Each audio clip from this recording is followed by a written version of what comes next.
nous nous trouvons pour la deuxième fois en à peine 48 heures pour examiner ensemble l'actualité dont la plus récente est celle de la journée d'hier.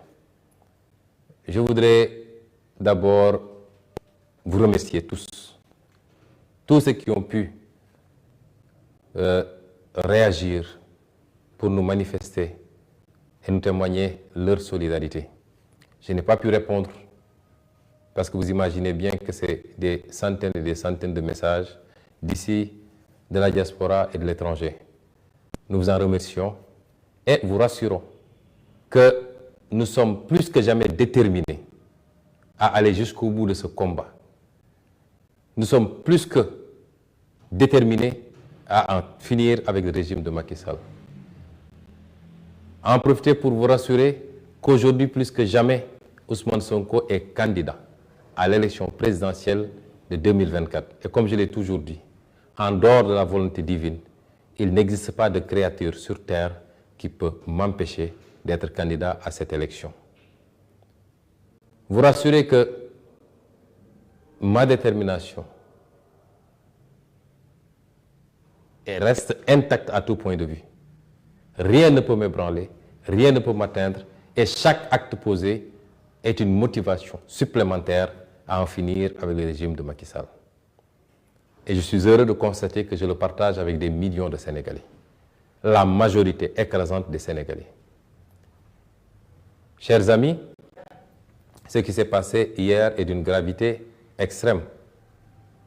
Ce n'est même pas une parodie de justice, c'est du banditisme judiciaire comme je l'avais prédit avant-hier.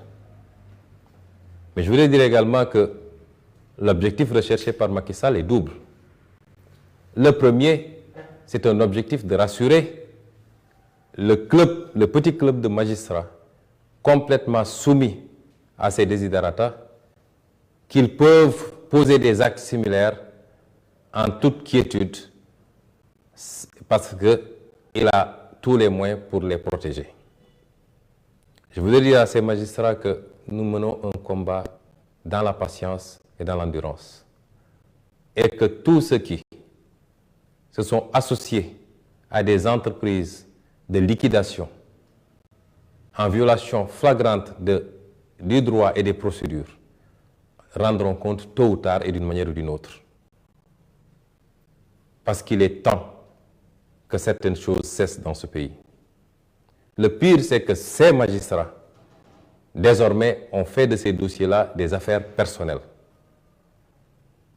Parce qu'ils souffrent, ils acceptent mal que je puisse me livrer régulièrement à une critique en règle contre leurs agissements qui sont en marge de tout ce que le droit autorise. Nous en sommes à ça, la personnalisation des dossiers. Et pour eux, en s'attaquant comme ça à Ousmane Sonko, au-delà de Ousmane Sonko, c'est un message très fort qu'ils émettent à l'endroit de tous ceux qui seraient tentés de les critiquer par rapport à leurs attitudes déviantes. Et c'est pourquoi le combat que nous menons va au-delà. Parce que nous savons très bien qu'il y a une partie de la magistrature qui est complètement couchée et qui aujourd'hui